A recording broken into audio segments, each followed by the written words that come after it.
The euro was sold as a modern miracle. Many nations, one currency, no more exchange rate chaos. For a while it looked like it worked. Then the bill arrived. And it arrived in a currency that the weakest members could not print. The Eurozone built a shared money, but it did not build a shared state. When the storm hit, every country discovered it was borrowing like a nation, but living like a province. To understand the crisis, start with what a normal country can do in trouble. If investors panic and demand higher interest, a country with its own currency has options. Its central bank can act as a backstop. It can create liquidity. It can buy government bonds in an emergency. It can let the currency fall, making exports cheaper and helping growth recover. None of these are painless, but they are levers. Euro members gave up those levers. Greece, Spain, Portugal, Ireland, Italy, each used the euro, but none controlled it. Their central banks could not print euros at will. They could not devalue their way back to competitiveness. They could not promise bond markets, "Don't worry, we will always have the money." In a crisis, that promise matters. Now add the second ingredient. The euro made borrowing cheaper, too cheap. When the euro arrived, interest rates across the periphery fell toward German levels. Markets treated a Greek bond as almost as safe as a German bond. Money flowed in, credit expanded, construction boomed in Spain and Ireland. Governments found it easier to finance deficits. Wages and prices rose faster in some countries than in others. A shared currency can hide growing imbalances, the way a calm sea hides a drifting ship. Under the surface, the Eurozone was splitting into two economic speeds. Germany and a few northern economies ran strong export surpluses. Several southern economies ran trade deficits, importing more than they exported. In a normal world, those deficits would pressure the currency to fall, restoring balance. But with the euro, the currency did not move. Instead, the adjustment was delayed, and the debts piled up. Then came 2008. The global financial crisis hit banks and budgets everywhere. Tax revenues fell. Governments spent to prevent collapse. Deficits widened. Investors began to look at sovereign debt differently. Suddenly they cared about who could pay, who could refinance, and who had a central bank behind them. Greece became the spark. By late 2009, Greece admitted its deficit was far larger than previously reported. Markets reacted as if a light had switched on in a dark room.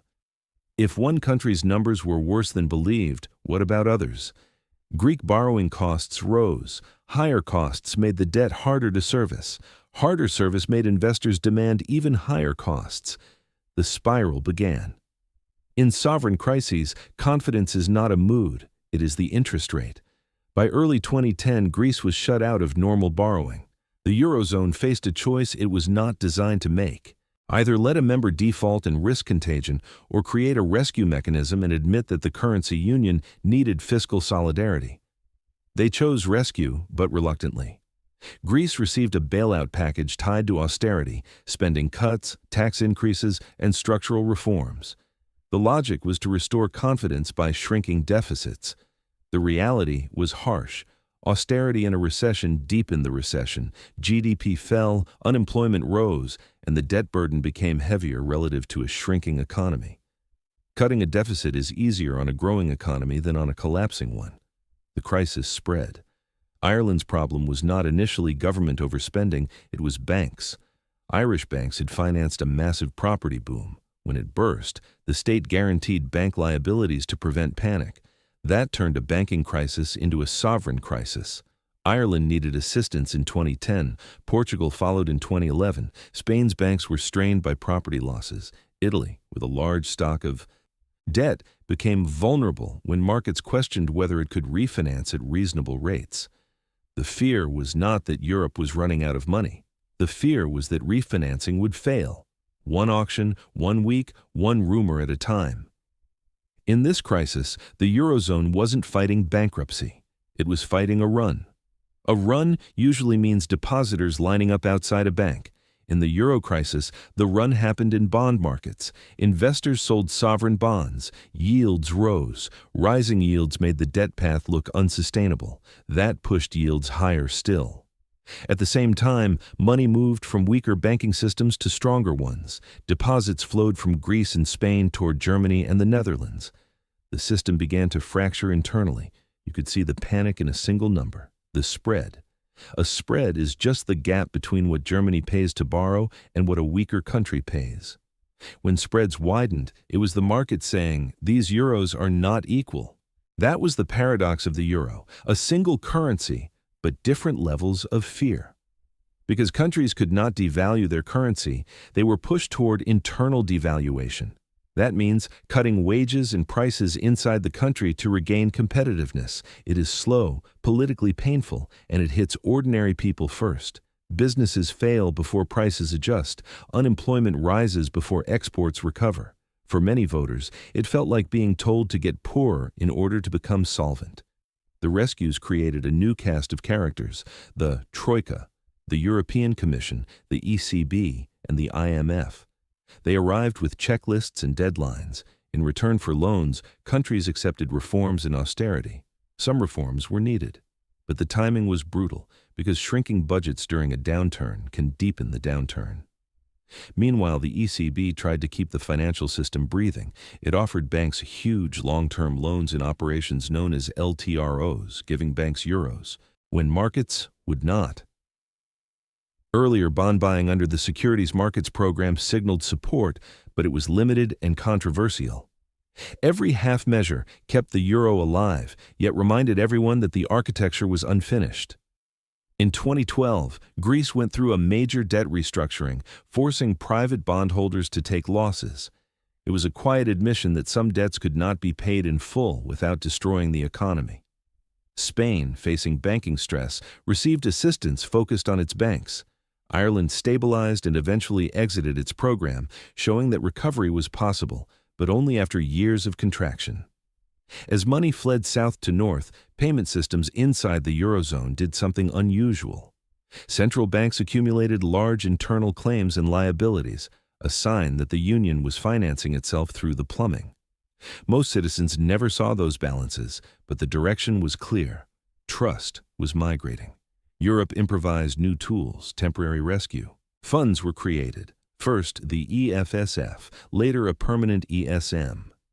The European Central Bank began interventions, including purchasing sovereign bonds in limited programs to stabilize markets.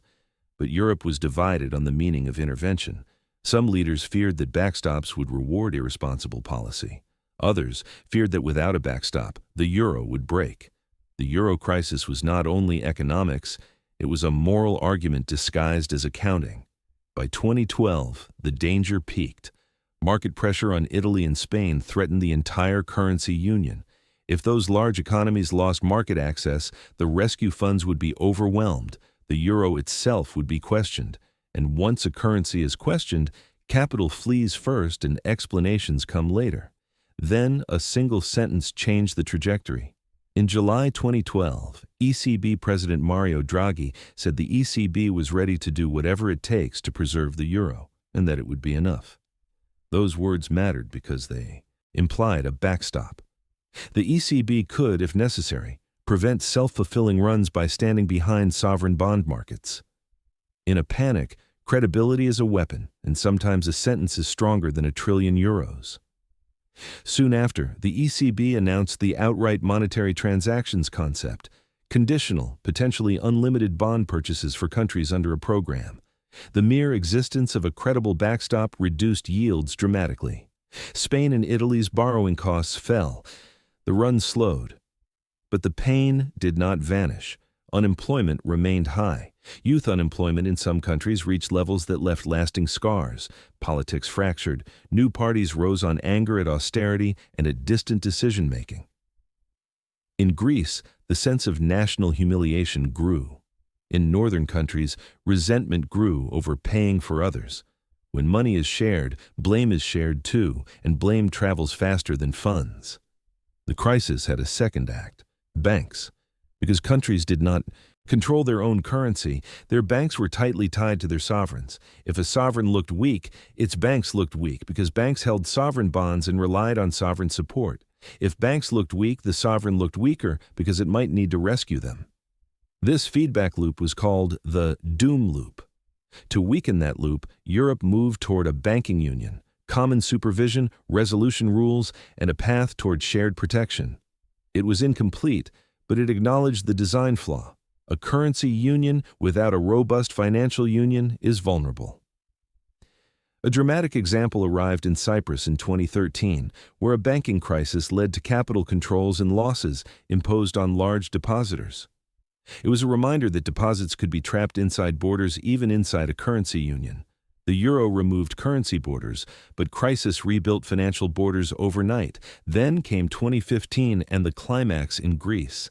After years of depression and austerity, a new Greek government sought to renegotiate terms. Negotiations with creditors became tense in public. Cash grew scarce. Capital controls were imposed. Banks closed temporarily. A referendum rejected proposed terms, yet the economic reality forced another agreement. Greece remained in the euro, but the episode revealed how close the union could come to rupture. So what was the euro crisis in the simplest terms? It was a mismatch.